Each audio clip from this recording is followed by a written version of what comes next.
Today we are going to be talking about DJI gimbals. So if anyone's in the market for gimbals, this is a quick rundown of all the main features you need to know, simplified. Please note in this rundown, I would never consider the mini series because to me, it's too weak and can't hold anything. You're going to catch yourself readjusting your gimbal all the time. There's some people that feel like they want a very light setup and then, they read the limit on there and it feels like it can hold their setup and it doesn't. And they end up having to fix their gimbal all the time and it ends up being a really bad experience. So the main thing that most people get confused by is when they went from RSC2, what happened to it? Because you no longer see a RSC3 or RSC4. What happened was they relabeled it to RS3 and RS4. Those are all in the same family. Those are the ones with the 6-pound limit. The price started around $550 and $720 with the accessories combo. And then what happened with the RS2, they relabeled it to RS3 Pro and RS4 Pro, which is the 10-pound limit. That retails for $870 and then $1,100 for the Pro combo.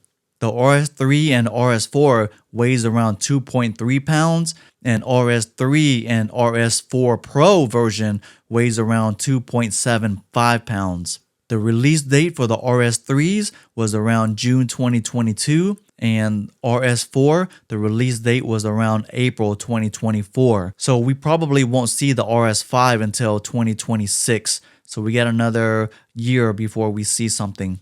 So here's the RS3 and RS4 notes. The biggest feature and game changer is that it has an auto lock button.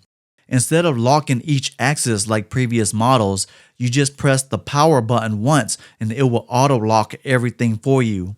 And another cool feature is being able to control it with your phone, which is kind of a fun gimmick because I don't see many people have any use for that. It's still a cool feature. Now the RS4, the upgrade on that between that and the RS3, the main new feature that it added was vertical mode. But it's not as easy as pressing a button and you're in vertical mode.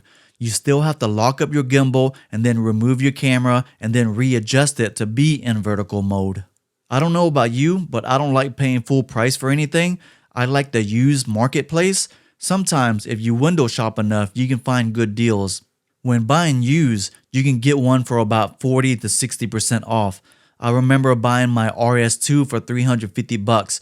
Remember, the RS2 retailed at almost $900, which is 60% off, and it was only used a handful of times. In 2025, I do plan on buying a used RS3 Pro or even a RS4 Pro, and I want to pay around $400 for it.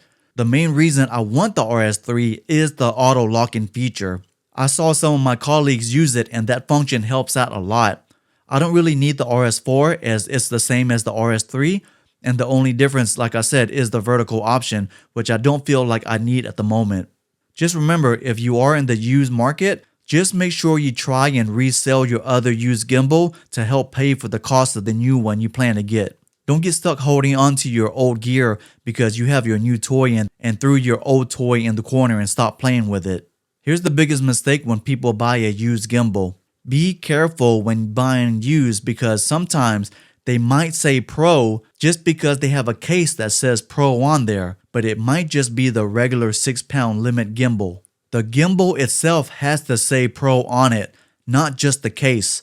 If it doesn't say Pro on the gimbal, then it's the regular 6-pound version. I have seen many people buy the 6-pound version and find out it's not strong enough to hold their setup and resell it on Facebook and say it's the Pro version when it's not. Any comments or questions, leave it down below.